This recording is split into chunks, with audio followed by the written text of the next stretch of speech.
Como cada año, la consultoría Marsh McLennan lanza un informe global de riesgos junto con el Foro Económico Mundial.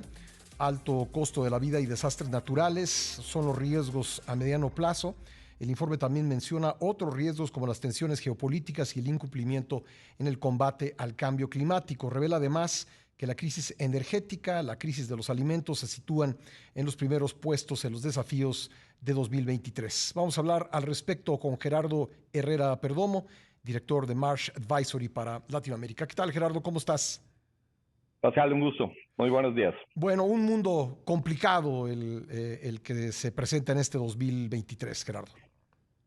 Sí, desafortunadamente estamos enfrentando muchas situaciones que vienen ocasionadas de esa salida de la pandemia combinado con otra cantidad de elementos que no creímos que se fueran a presentar y en el momento y en la combinación, la situación en Ucrania, también el desabastecimiento y la interrupción en cadena de proveedores.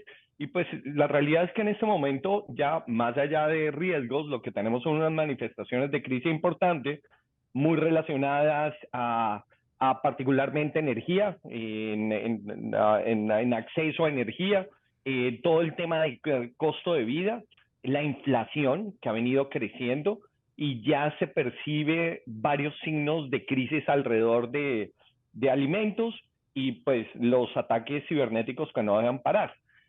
Con esto, pues lo que tenemos es que vamos a tener un escenario de riesgos acelerados para los siguientes 2 años, en la cual el costo de vida va a seguir marcando, y no solamente en México, en Latinoamérica, sino en todo el mundo. Desafortunadamente, los efectos meteorológicos extremos van a seguirse presentando, las situaciones que hemos estado viviendo, por eso que mencionabas anteriormente es esa falla en tener acciones reales para frenar el cambio climático o construir resiliencia como naciones, como empresas. Pues lo que va a pasar es que vamos a tener cada vez más fenómenos meteorológicos con mayores impactos en más regiones. Y esto también de la mano de una realidad, y es esa confrontación geoeconómica. No solamente el conflicto bélico que tenemos actualmente, sino que también se están presentando otra serie de elementos que están utilizando la economía y el desarrollo en acciones para ejercer presiones entre los diferentes países en el mundo. Entonces, como bien dices, un panorama complejo, y esta semana en Davos, que se está iniciando la reunión del Foro Económico, estaremos debatiendo cada uno de estos puntos y con la participación de todos los diferentes presidentes, mandatarios y ejecutivos e influenciadores que nos acompañan en el Foro Económico. Gerardo, ¿cómo se podrían materializar estos riesgos? Estamos hablando de mayor pobreza, estamos hablando de desplazados por guerras o por conflictos armados, conflictos climáticos, situaciones climáticas. ¿Cómo se pueden materializar estos riesgos? O sea, es precisamente de la forma en que lo estás planteando, porque más allá de que sean unos riesgos, que haya, digamos, un consenso entre todos que van a ser los temas más complejos que tenemos que enfrentar, la realidad es que para todas las personas lo que vamos a estar viviendo es cada vez una menor capacidad del gasto, el costo de vida, y no entendiéndose únicamente con los efectos derivados, también con una inflación sostenida, sino que en términos generales todo se hace más complejo. La vivienda, más encima tenemos no solamente el costo que tiene, sino que los créditos también están en el alza, la calidad de los servicios de salud, la calidad del transporte, y en general todo esto nos afecta sensiblemente como personas. ¿Qué es la combinación que hay alrededor de esa confrontación geoeconómica y, como bien lo mencionabas, los, los fenómenos meteorológicos extremos? Que van a haber muchas poblaciones que van a tener que hacer esas migraciones masivas.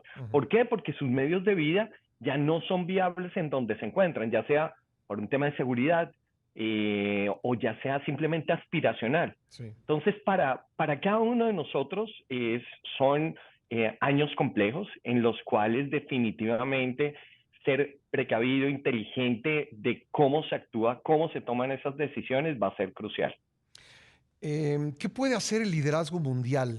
Porque son problemas muy complejos que, digamos, no tienen una solución inmediata. Incluso las acciones contra el cambio climático, en el mejor de los casos, pues hay que esperar los resultados al cabo de varios años.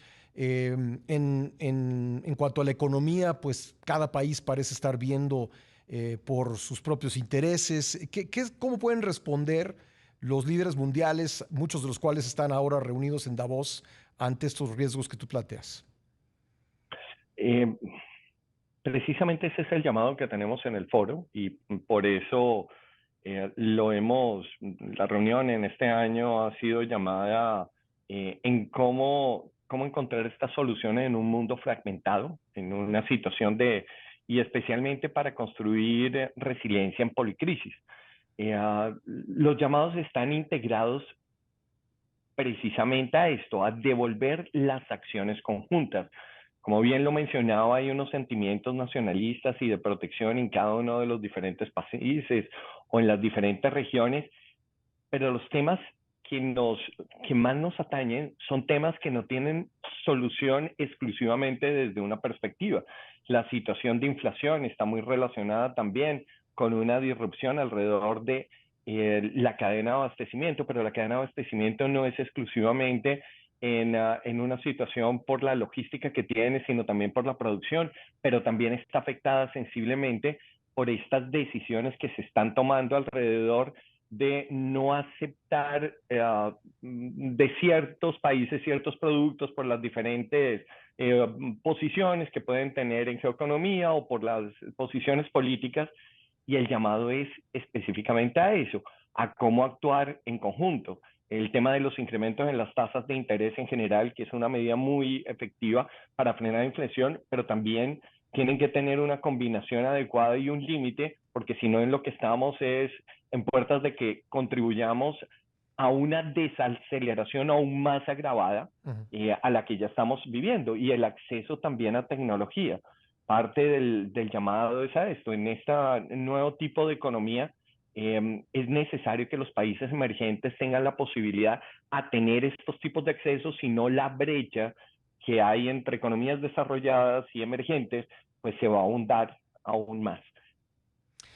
Finalmente, en el caso específico de América Latina, ¿cuáles son los principales riesgos para la región?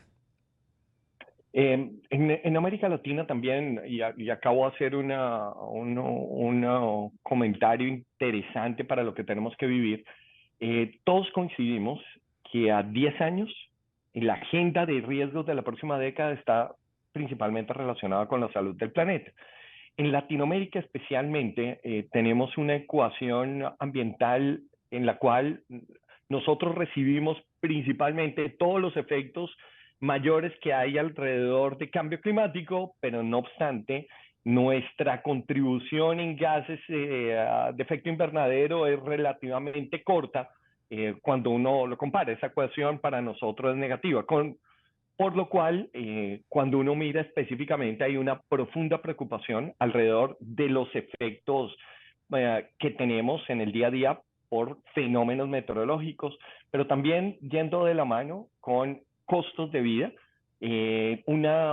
También en varios de los países, una preocupación sensible alrededor de desempleo y generación de nuevas fuentes de trabajo, y particularmente un deterioro muy sensible de erosión social y la polarización. Y si lo vemos en el último mes ha sido muy particular Sí, en Brasil, Latinoamérica. Perú, ¿no? Sí.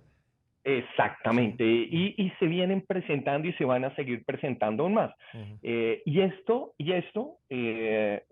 dentro de un marco de la situación global que tenemos, pues hace que en Latinoamérica nuevamente tenemos que ser bastante inteligentes de cómo se trabaja de la mano entre los gobiernos, entre los sectores privados, para buscar rápidamente seguir construyendo prosperidad, que es lo que nos interesa.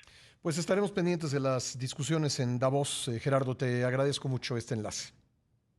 Mil gracias, un buen día para todos. Igualmente, gracias. Gerardo Herrera Perdomos, director de Marsh Advisory para Latinoamérica.